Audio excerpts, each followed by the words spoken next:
80% इंसान एक ही दिन में खत्म हो गए और जो बचे वो अब मौत से नहीं दुनिया से लड़ रहे हैं। 5 साल पहले 2 उल्कापिंड टकराए और पूरी दुनिया को नर्क बना दिया। शहर डूब गए, आसमान जहरीला हो गया और इंसान सिर्फ बचने की कोशिश कर रहे हैं, लेकिन असली खतरा अब शुरू होने वाला है। एक आदमी अचानक महसूस करता है कि जिस जहाज पर वो खड़ा है वो किसी सामान्य समुद्र में नहीं चल रहा, बल्कि एक पूरी तरह डूब चुकी शहर के ऊपर तैर रहा है। उसके सामने एक ऊंची गगनचुंबी इमारत की छत दिखाई देती है और नीचे गंदले पानी में डूबे हुए शहर के अवशेष हल्के हल्के नजर आ रहे हैं। वो घबराकर चारों तरफ देखता है। जहाँ कभी एक खूबसूरत जिंदा शहर हुआ करता था, अब वहाँ सिर्फ पानी के नीचे दबी हुई तबाही बची है। इस तबाही की ताकत इतनी भयानक थी कि सोचकर ही रोंगटे खड़े हो जाएं। आखिर कौन सी ताकत थी जो इंसानों की बनाई पूरी दुनिया को एक ही रात में खत्म कर गई? क्या चीज थी जिसने धरती को चीर कर रख दिया? और कैसी तबाही थी वो जिसने दर्जनों मीटर ऊंची लहरें उठाकर पूरी समुद्री तटरेखा को निगल लिया? आज हम जानेंगे इस खतरनाक अपोकलिप्स की कहानी, जहां हर कदम पर मौत है और जिंदा बचना एक चमत्कार से कम नहीं। इस पूरी तबाही की शुरुआत हुई थी 5 साल पहले, जब अंतरिक्ष से 2 विशाल कॉमेट्स धरती की ओर बढ़े और फिर उस टक्कर ने पूरी दुनिया को आग में झोंक दिया। कुछ ही घंटों में धरती का आधा हिस्सा जल उठा और शॉकवेव ने हर चीज को तहस-नहस कर दिया। सिर्फ कुछ घंटों में 80% इंसान खत्म हो गए।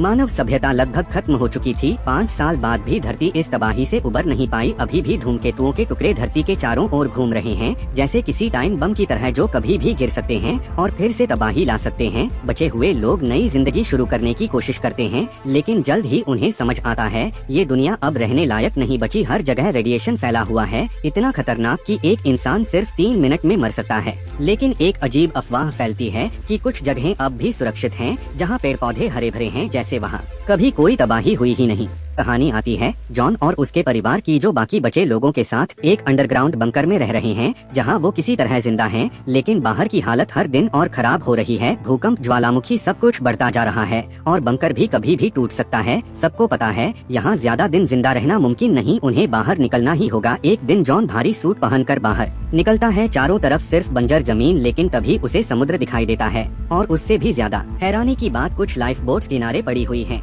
और दूर एक पुराना युद्धपोत डिस्ट्रॉयर पानी में तैर रहा है। जॉन तुरंत ये खबर रेडियो से बंकर में देता है और जहाज के अंदर जाता है, लेकिन अंदर कोई नहीं होता, न खाना न इंसान, बस कुछ जली हुई लाशें जो उस दिन की भयावहता बता रही थीं। तभी जॉन को एक पुरानी डायरी मिलती है जिसमें एक सूखा हुआ बैंगनी फूल रखा होता है। 5 साल से उसने फूल नहीं देखा था। वो उसे संभाल कर रखता है, सोचते हुए ये अपनी पत्नी एना को देगा। लेकिन असली ट्विस्ट अभी बाकी था, जो पूरी कहानी को पलट देने वाला था। लेकिन तभी रेडियो पर अलार्म आता है, 1 मिनट में रेडिएशन तूफान आने वाला है। जॉन भाग, लेकिन जॉन को अभी ये नहीं पता था कि असली खतरा बाहर नहीं बल्कि उसके सामने आने वाला है। पीछे देखता है, एक काला तूफान बिजलियों के साथ उसकी तरफ आ रहा है। वो पूरी ताकत से दौड़ता है और चिल्लाता है, दरवाजा खोलो। बंकर का गेट खुलता है और आखिरी सेकंड पर एक विशाल बिजली गिरती है।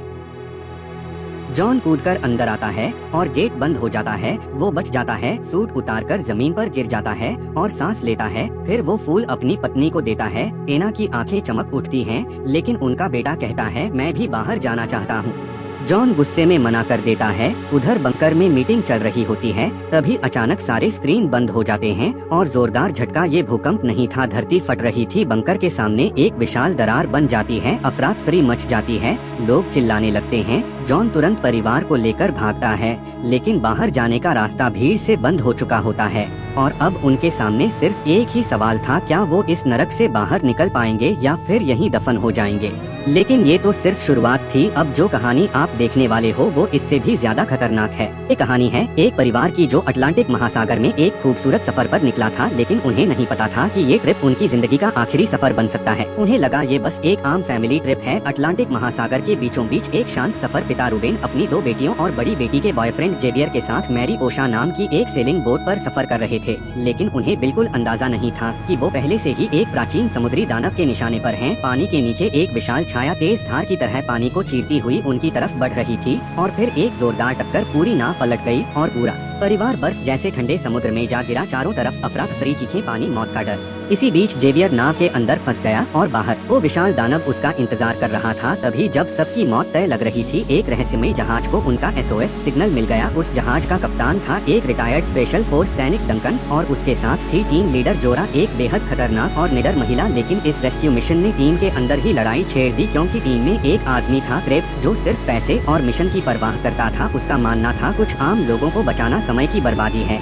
लेकिन जोरा ने साफ मना कर दिया, पहले इंसान फिर मिशन, और उसने डंकन को आदेश दिया रूट बदलो और उन्हें बचाओ।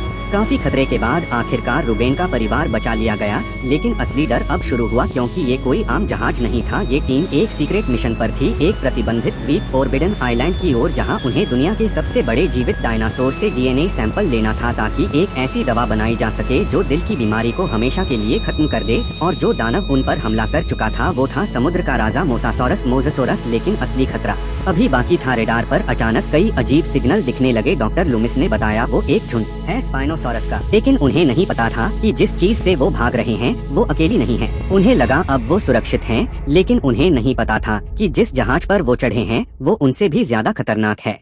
और सबसे डरावनी बात, ये दोनों अलग अलग प्रजातियां मिलकर शिकार कर रही थी। मतलब अब इंसान उनके लिए सिर्फ खाना था। जोरा ने फैसला लिया, भागना नहीं, हमला करेंगे। वो खुद को जहाज के आगे बांध देती है और हाथ में लेती है एक स्पेशल डीएनए गन जिससे उसे उस दानव को करीब से शूट करना था। अचानक समुद्र फटता है और मोसासोरस बाहर आता है। पूरा जहाज हिल जाता है। एक सिक्योरिटी गार्ड को स्पाइनोसॉरस खींचकर ले जाता है। चीखने का भी मौका नहीं मिलता।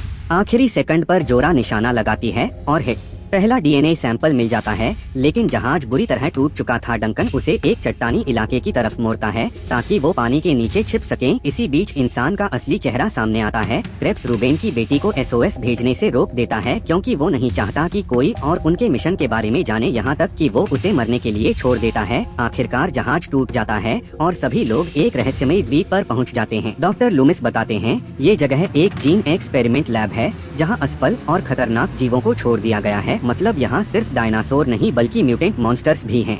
अब उनके पास सिर्फ दो रास्ते थे, या तो वो इस नरक से बाहर निकल जाएं या फिर हमेशा के लिए यहीं खत्म हो जाएं।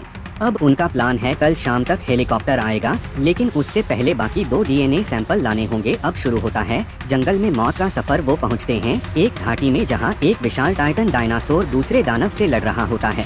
इस मौके का फायदा उठाकर जोरा दूसरा सैंपल भी ले लेती है। अब बचा आखिरी टारगेट, आसमान का राजा पेरोडैक्टिल जिसका घोंसला है। खतरनाक पहाड़ी पर सबको चढ़ाई करनी पड़ती है, लेकिन तभी विशाल उड़ने वाला दानव हमला करता है, एक सदस्य को उठा ले जाता है और डॉक्टर गिर जाता है। टीम अब बिखर चुकी है, लेकिन सफर जारी है। तभी क्रेप्स अपनी असली पहचान दिखाता है। वो बंदूक निकालता है, सारे सैंपल मेरे होंगे। लेकिन अचानक लाइट्स जलती हैं और जागता है इस द्वीप का सबसे खतरनाक दानव, हाइब्रिड मॉन्स्टर इंडोरैप्टर जैसा। अब शुरू होता है फाइनल सर्वाइवल। डंकन जो पहले अपने बेटे को खो चुका था और तभी उसने एक ऐसा फैसला लिया जो उनकी जान बचा सकता था, लेकिन उसकी अपनी जान ले सकता था। अब फैसला करता है खुद को कुर्बान करने का। वो फ्लेयर जलाता है और दानव को अपनी तरफ खींचता है। बच्चों को लेकर भागो, और फिर वो मौत को गले लगा लेता है। बाकी लोग भागकर बोट तक पहुंचते हैं, लेकिन दानव उनका पीछा करता है। तभी समुद्र से निकलता है मोसासोरस। वो उस हाइब्रिड मॉन्स्टर को पकड़कर समुद्र में घसीट ले जाता है और आखिरकार बच जाते हैं। कुछ लोग जोरा सैंपल को देखती है और सोचती है क्या ये दुनिया को